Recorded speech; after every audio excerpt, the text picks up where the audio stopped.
Let's now discuss the local defense system. Well, a defense system is going to be there that is going to prevent you from the infectious agents entering inside the body at the first point of their entry. So that is why we call it as a local defense system. Now let's see what are the parts of this local defense system. How nature has protected you by this from this infectious agents that can cause many diseases. Let's see first of all what do we have. We have the protective mechanical barriers. Now what are these protective mechanical barriers? They are the skin, hair and mucus. For example, in case of skin, the outer layer of skin, it is having a very tough protein that we call as keratin. What is the protein? That is keratin. Now this protein keratin is impermeable to almost all the infectious agents, that is the microbes that cause these diseases, right. So skin makes this microbes which cause disease, that is we call them as pathogens. Pathogens are what? The microbes that cause diseases. So the skin makes this outer layer impermeable to those microbes, they cannot directly enter. But if there is any injury or any sort of a cut on the skin, then definitely this is going to lead to the entry of the microbes inside and they can come in the contact of blood, right. So otherwise, if we talk about the first mechanical barrier that is protecting your inside body from these harmful pathogens, that is your skin, because it contains this tough protein that we call as keratin, which does not allow the entry of the disease causing microorganisms that we call as pathogens. Next we have the hair. Now in case of hair, these hair, when they are in the nasal passage inside your nose, they are going to trap dust. When they are going to trap dust, they are definitely going to trap certain microorganisms also. When they are going to be trapped, they will not find an entry inside your body. So the hair are also actually preventing the entry of these microbes inside your bodies, right. So these hairs are there, for example, in your nasal passage. They are there in your nasal passage. Then we have mucus. Now mucus is actually a slimy secretion that is secreted by the epithelial lining of many organs. What is it? It is the slimy secretion secreted by what? The epithelial lining of many organs. Secreted by epithelial lining of many organs. Now this mucus, it is again going to trap the foreign objects, the pathogens, the microbes, and is going to prevent the entry of the microbes into your bodies. Now this mucus is again secreted by the epithelial lining of your nose. When this mucus is secreted, this is going to help you in a way, it is going to act as a local defense system because it is going to trap the foreign objects, trap the bacteria, trap the microbes and prevent their entry inside your bodies. So mucus, which is what? It is a slimy secretion produced by the epithelial lining of many organs. Then thrown out if entered. What does this mean?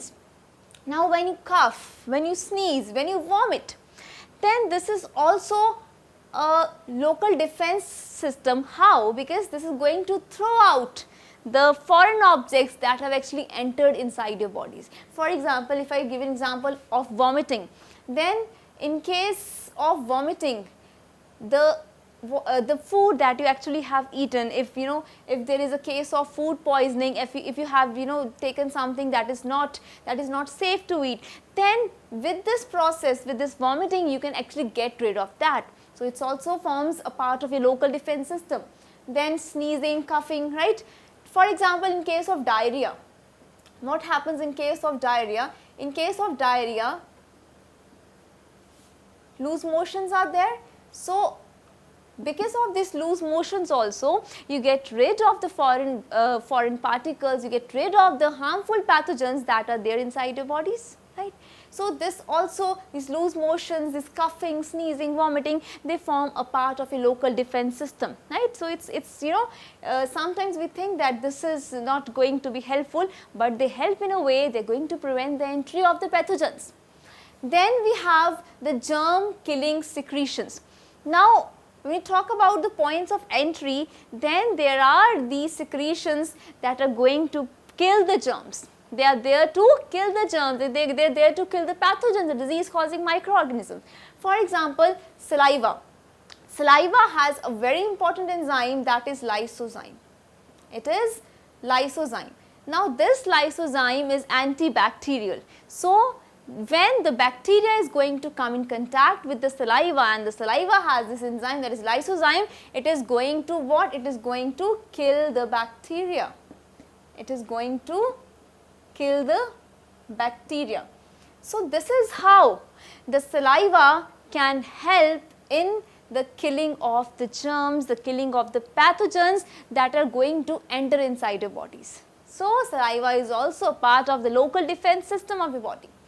Then sweat and tears, they also have certain secretions that are antibacterial. They are going to kill the harmful bacteria that are going to enter inside the bodies, right. So, sweat and tears also contains antibacterial enzymes, and sweat also contains these enzymes which are going to kill the bacteria. Then we have hydrochloric acid. Now, for example, what happens if that bacteria or the foreign object, or you can say the pathogen, the disease causing microorganism, it goes inside your body, it reaches your stomach. Now, the pH of the stomach is quite acidic. It is acidic because of the presence of this hydrochloric acid. So, when this hydrochloric acid is there, this is going to lead to the killing of bacteria, because bacteria cannot survive such acidity. So, this is how these germ killing secretions are there, which form the part of your local defense system: saliva, sweat, tears, hydrochloric acid. Now, we have certain germ fighting cells also, and these germ fighting cells are known as WBCs, that is white blood corpuscles. What do we call them as? These are WBCs, white blood corpuscles, and in common terms we also call them as phagocytes. We also call them as phagocytes. Now, what happens?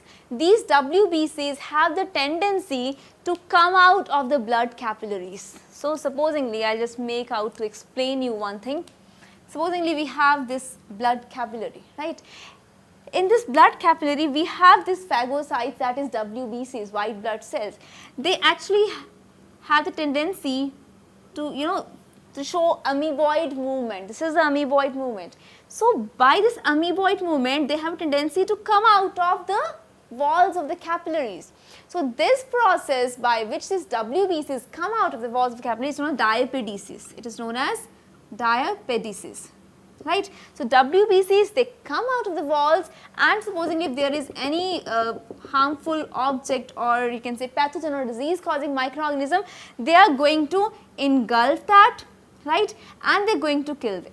So, this engulfing of the foreign object or the bacteria by the WBCs is known as phagocytosis. It is known as phagocytosis. So, this is how there are the germ fighting cells, that is WBCs, that are actually helping you to prevent you from severe infections that should not be there inside your bodies. Now, this we have discussed in brief the local defense system. Now, what is something really important about this local defense system? This is the first defense system that is going to protect you when any harmful foreign object or microorganism is going to enter inside your bodies. So, this is going to act at the point of entry of the microorganism, right. So, these the things that we have discussed till now, they are going to prevent the entry of microorganisms at the point of entry, right. And this does not need any previous infections that is there, and then this system is going to memorize those infections. It is not there.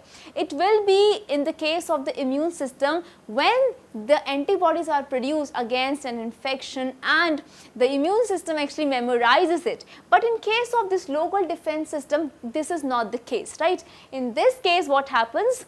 There is no previous memory of the infection. This is just the first defense system that is going to prevent the entry of microorganism at the point of their entry. So, what we have discussed in that? We have discussed the protective mechanical barriers, right, Skin, hair, mucus for example. We discussed that these processes like coughing, sneezing, vomiting and this loose motion, they also actually help you in throwing out the harmful foreign microorganisms. Then there are germ killing secretions like saliva, sweat, tears, hydrochloric acid. They also prevent you from infections. And there are germ fighting cells, that is WBCs, white blood cells. They also prevent you from infections. So this was about the local defense system. Now let's begin with the immune system.